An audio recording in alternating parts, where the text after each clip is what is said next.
Croyez-vous que la prière d'un homme puisse arrêter un tremblement de terre ou vider un hôpital entier en question de jours? Préparez votre esprit car ce que vous êtes sur le point d'entendre défie la logique humaine et enflammera votre foi. Nous parlons de Joseph Ayo Babalola, l'homme qui portait un voltage d'onction si violent que les sorciers livraient leurs idoles en tremblant de peur, et des hôpitaux entiers restaient vides parce que la maladie ne pouvait pas résister à sa présence.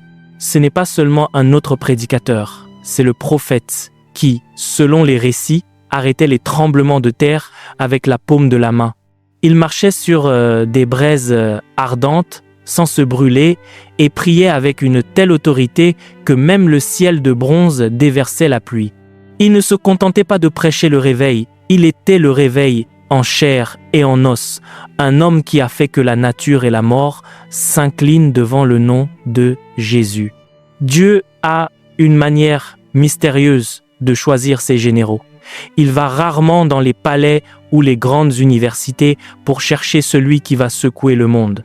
La plupart du temps, il va là où personne ne l'attend.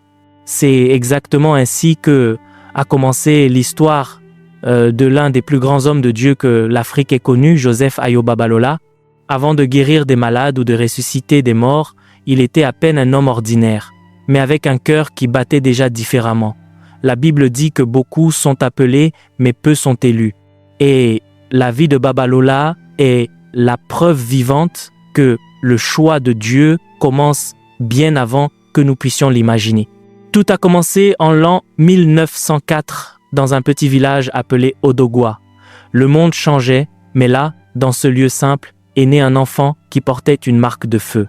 Son père était de l'église, un homme de foi, mais l'environnement autour de lui était lourd. La sorcellerie, l'adoration des idoles et les rituels païens étaient des choses communes qui faisaient partie du quotidien de ces gens. Mais Joseph n'était pas un enfant ordinaire. Savez-vous, quand vous regardez un enfant et percevez qu'il y a quelque chose de différent en lui, eh bien, il était ainsi. La première grande preuve que la main de Dieu était puissante sur lui a eu lieu quand il avait seulement 7 ans. Imaginez un petit enfant en âge de jouer, devant prendre une décision spirituelle d'adulte.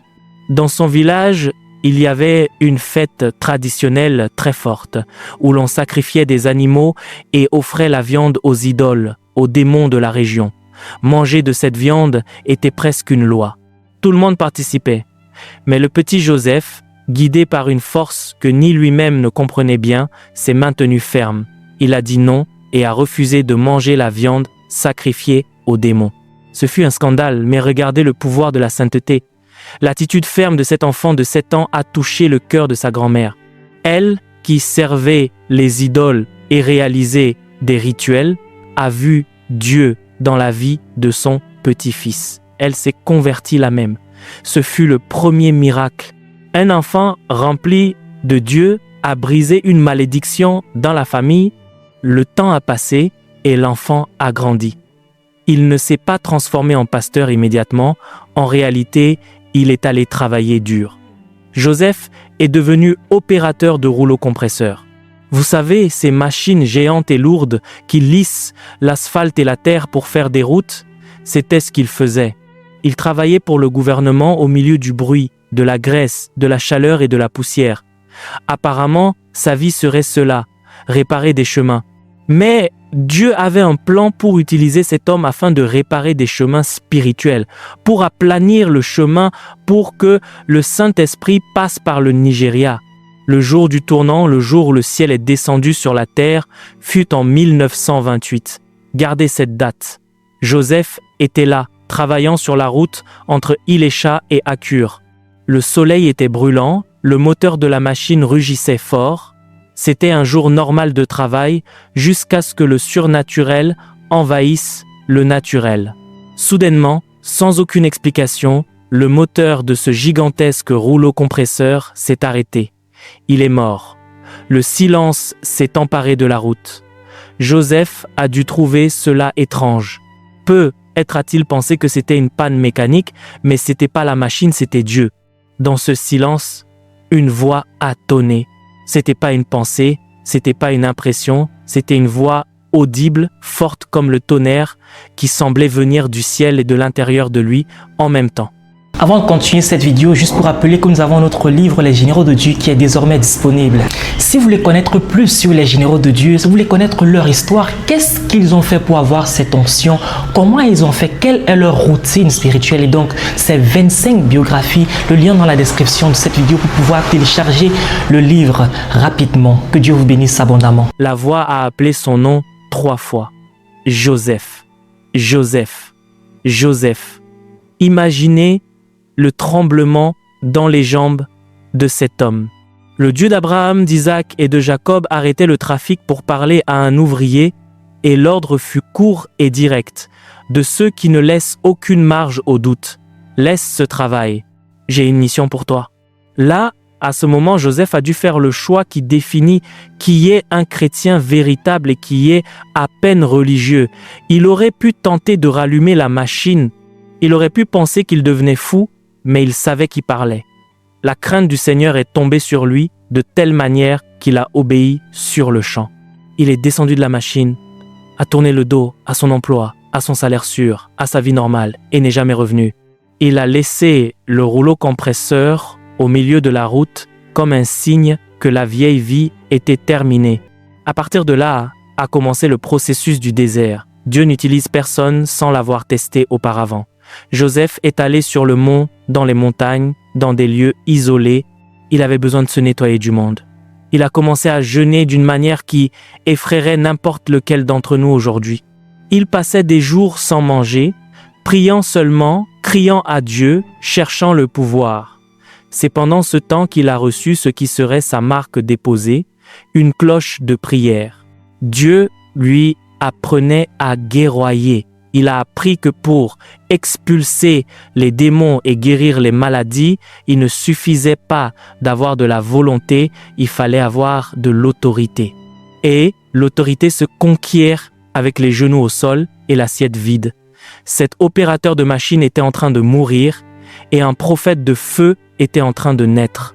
Il était préparé pour quelque chose que les yeux humains n'avaient jamais vu.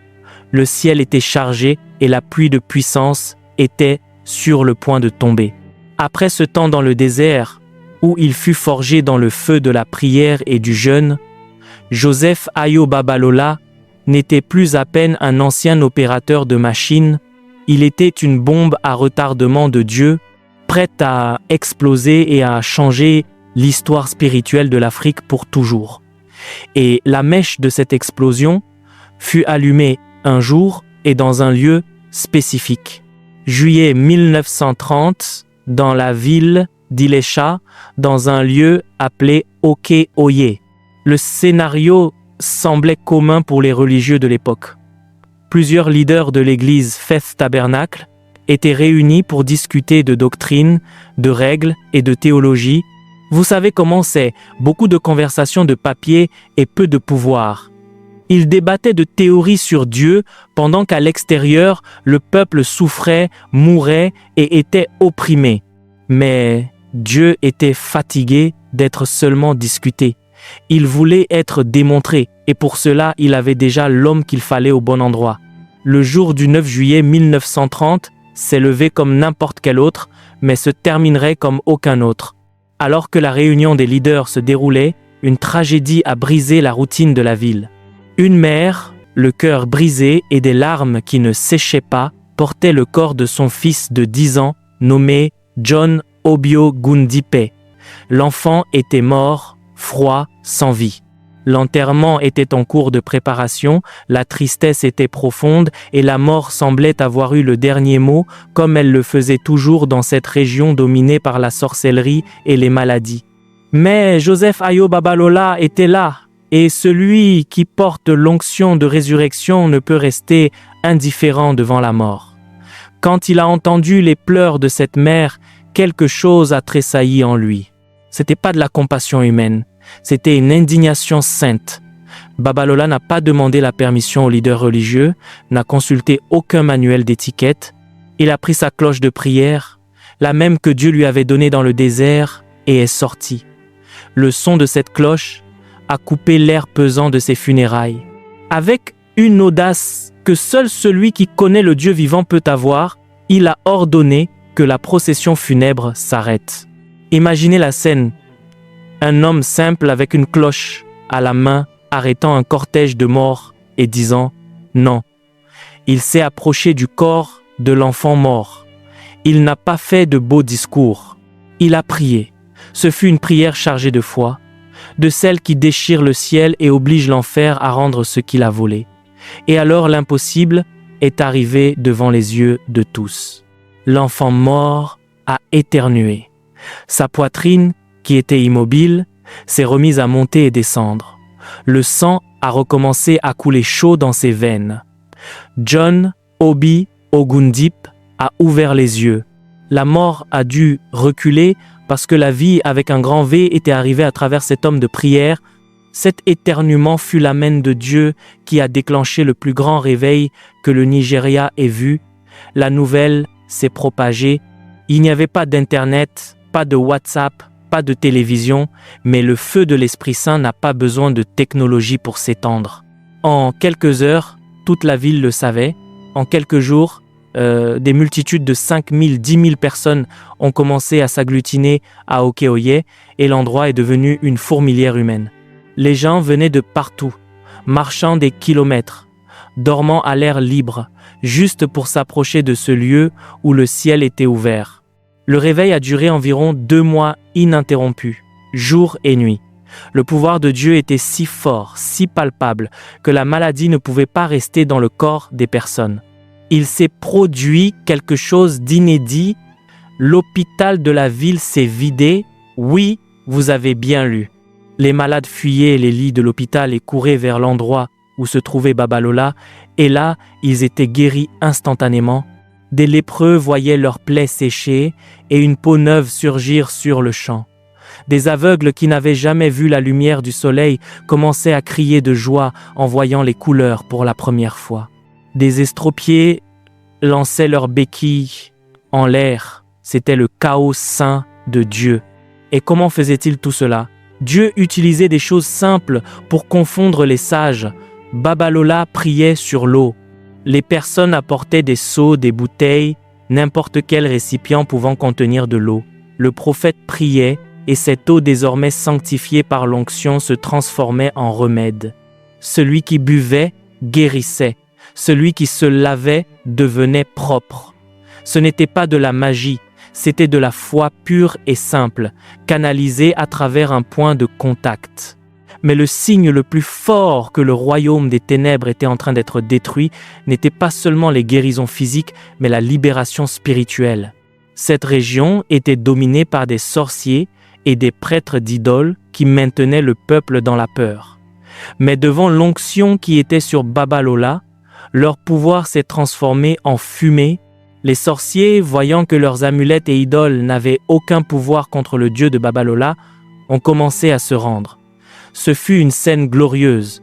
Des milliers d'idoles, de fétiches, d'objets de sorcellerie et d'outils d'occultisme furent apportés en tas. C'étaient des montagnes de faux dieux et là, publiquement, ils furent brûlés.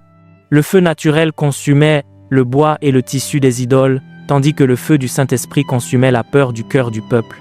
Le Nigeria était libéré. L'enfer perdait du terrain parce qu'un homme a décidé de croire que Dieu restait le même hier, aujourd'hui et éternellement. Le réveil de 1930 ne fut pas seulement un événement, ce fut une révolution spirituelle qui a commencé avec un enfant ressuscité et s'est terminée avec une nation à genoux. Beaucoup de gens voient le scénario, le miracle, le mort ressuscitant et la multitude criant, mais oublient qu'il n'existe pas de réveil public sans une vie secrète de sacrifice. Le feu qui tombait à Oke-Oye n'était pas de la magie, c'était le résultat d'un bois qui brûlait tous les jours à l'intérieur de la maison de Joseph Ayo Babalola. Si vous voulez comprendre pourquoi les démons tremblaient quand il arrivait, vous avez besoin de regarder l'horloge de sa maison. La maison de Babalola n'était pas un lieu commun de repos, c'était un quartier général de prière. Sa discipline était militaire. Il ne priait pas quand il en avait envie ou quand il lui restait du temps. Sa vie était régie par une cloche spirituelle.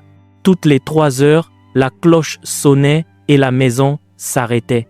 À 6 heures du matin, prière. À 9 heures du matin, prière. Midi, 15 heures, 10 à 8 heures, 21 heures, peu importe ce qui se passait, tout s'arrêtait pour parler avec Dieu.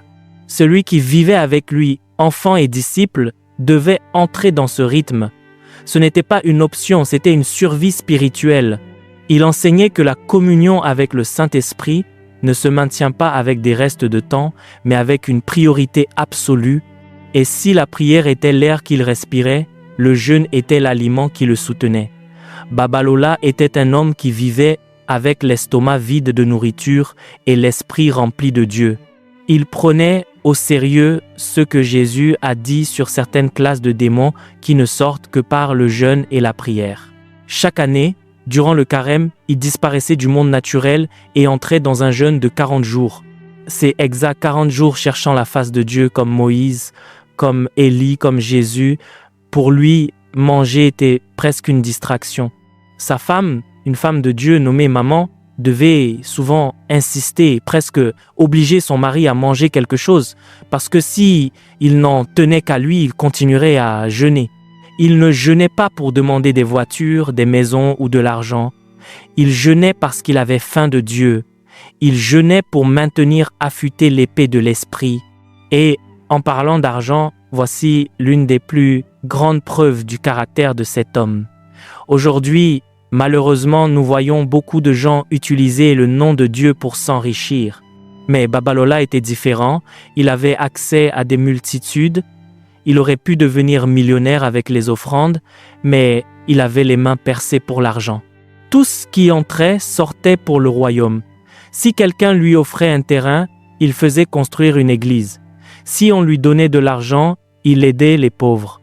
Il n'a pas accumulé de trésors sur la terre, là où la teigne et la rouille corrodent. Pour que vous ayez une idée de l'intégrité de cet homme quand il est mort, après des années d'un ministère mondialement célèbre, ils ont vérifié son compte bancaire. Savez-vous combien il avait? À peine 10 shillings et 6 pence, traduit en monnaie d'aujourd'hui presque rien. Il est mort pauvre en biens matériels, mais il a laissé un héritage spirituel qu'aucun argent au monde ne peut acheter. Et nous devons parler de celle qui soutenait tout dans cette vie de renoncement, son épouse. L'ennemi a tenté de répandre des mensonges disant qu'elle entravait le ministère ou même qu'elle était une sorcière. Mensonge de l'enfer. Sa fille, Madame Apeke Adeni, a raconté la vérité. Maman était une colonne de prière et de travail acharné. Comme Babalola donnait tout et vivait en voyageant pour prêcher, celle qui soutenait la maison était elle. Elle vendait des haricots et d'autres produits au marché pour mettre de la nourriture sur la table et, croyez-le si vous le voulez, pour nourrir les multitudes qui venaient visiter son mari. Non seulement elle supportait son absence, mais elle finançait l'œuvre avec la sueur de son front. Derrière un grand homme de Dieu, il y avait une femme qui tenait la corde avec fidélité. Mais cette vie de sainteté extrême, de genoux endurcis et de poches vides, a généré une autorité à laquelle la nature ne pouvait résister. Babalola n'avait pas besoin de crier pour être écouté dans le monde spirituel. Son ombre avait du poids, et ce fut cette intimité profonde construite dans les petits matins froids de prière et dans les longs jours de jeûne qui a préparé le chemin pour les miracles les plus étonnants.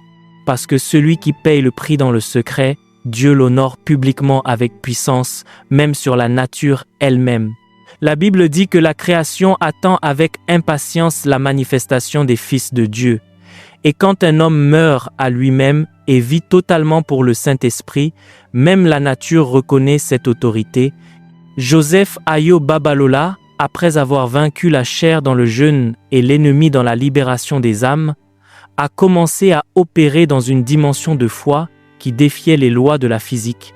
Les histoires que les anciens racontent sur cette phase de son ministère ne sont pas des légendes, ce sont des témoignages de ce qui arrive quand un être humain marche en totale harmonie avec le Créateur. On dit que la terre obéissait littéralement à la voix de commandement qui sortait de sa bouche. À une certaine occasion, dans un village lointain, le sol a commencé à trembler violemment. C'était un tremblement de terre. La panique s'est emparée du lieu Les personnes couraient désespérées, pensant qu'elles seraient englouties.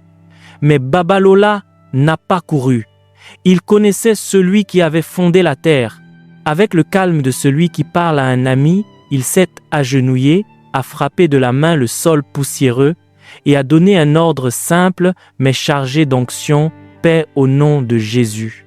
Et comme un chien féroce qui obéit à son maître, le tremblement de terre s'est arrêté à l'instant même. Là où il y avait un tremblement, il y eut le calme. Il a montré que la prière d'un juste peut soutenir les structures du monde.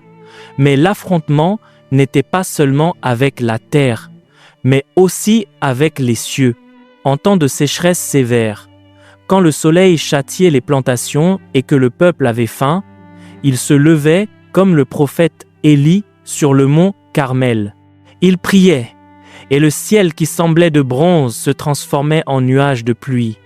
L'eau descendait pour arroser la terre sèche, prouvant que le Dieu d'Israël était aussi le Dieu du Nigeria.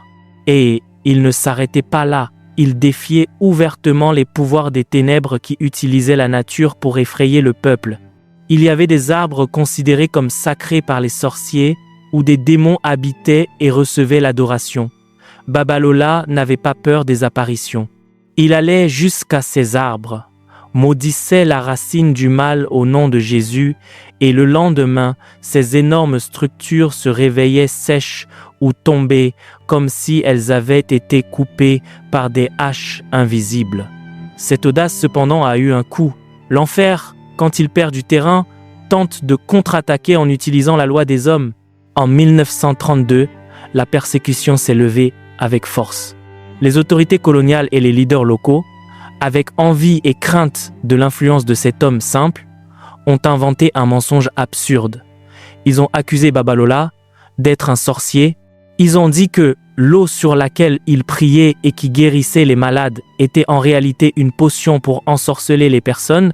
Imaginez-le, l'homme qui brûlait les idoles étant accusé de sorcellerie. Ce fut une stratégie sale pour tenter d'arrêter le réveil. Il fut arrêté et condamné à 6 mois de prison dans la ville de Bénin. Ses ennemis pensaient qu'en enfermant le corps du prophète, ils emprisonneraient la parole de Dieu, mais ils ont oublié qu'il n'existe pas de chaîne pour le Saint-Esprit. La prison, qui devait être son lieu de honte, est devenue son nouveau pupitre. Au lieu de se plaindre ou de murmurer, Babalola a transformé la cellule en église. Les geôliers, les gardes et les pires criminels de cette prison ont commencé à entendre parler de Jésus. Le réveil qui a commencé dans les rues a explosé à l'intérieur de la prison. Des hommes rudes tombaient à genoux en pleurant, repentis. Quand il en est sorti, 6 mois plus tard, il a laissé derrière lui non pas une prison, mais une congrégation de convertis. Le temps a passé et le rouleau compresseur de Dieu a continué sa marche, plantant des églises, montant sur les monts pour prier et enseignant à un peuple à chercher la sainteté. Mais tout général a son jour de retour à la maison. C'était l'année 1959. Babalola avait à peine 55 ans, mais c'était des années vécues avec l'intensité de siècles. Le corps physique, usé par le jeûne et les veillées interminables, était prêt pour le repos, mais l'esprit était plus vivant que jamais. Le dimanche 26 juillet 1959 à Édé, il est monté au pupitre pour prêcher, mais le sermon de ce jour-là avait un ton d'adieu. Avec le regard de celui qui contemplait déjà la gloire de l'autre côté, il a dit à l'Église une phrase mystérieuse. « Un grand arbre tombera aujourd'hui ». Le peuple n'a pas compris sur le moment, mais il prophétisait son propre départ. Il a demandé des prières, non pour être guéri, mais pour faire la transition. Ce même jour, le grand arbre est tombé sur la terre pour être planté dans l'éternité. Ces dernières paroles ne furent pas de crainte, mais de confirmation, au nom du Père, du Fils et du Saint-Esprit. Joseph Ayo Babalola est parti, mais le sol du Nigeria et de l'Afrique n'est plus jamais resté le même. Il a laissé comme héritage la Christ Apostolic Church, la première grande église pentecôte indigène qui compte aujourd'hui des millions de membres. Mais son héritage n'est pas les bâtiments ni les plaques d'église. Son héritage sont les montagnes de prière, les orioquets, éparpillés dans tout le pays, où jusqu'à aujourd'hui des milliers de chrétiens montent pour chercher le Dieu de Babalola. Il a prouvé à notre génération que le christianisme n'est pas une religion d'Européens ou de Blancs, mais le pouvoir de Dieu pour le salut de quiconque croit. Il a montré qu'il n'est pas nécessaire d'avoir de l'argent, de la célébrité ou une théologie sophistiquée pour secouer l'enfer. Il suffit d'avoir un genou plié, un cœur pur et le courage de dire oui quand Dieu appelle. L'histoire de Babalola se termine ici sur le papier, mais continue vivante en chaque croyant qui décide d'éteindre le rouleau compresseur de sa vie quotidienne pour entendre le tonnerre de Dieu et réclamer le réveil. Et la question qui continue de brûler dans nos cœurs est « Où sont les Babalola d'aujourd'hui ?» Merci d'avoir regardé cette vidéo. N'oubliez pas de télécharger notre livre Les Généraux de Dieu pour davantage connaître l'histoire de ces Généraux de Dieu. C'est plus de 100 histoires inspirantes, 25 biographies à l'intérieur. Que Dieu vous bénisse abondamment.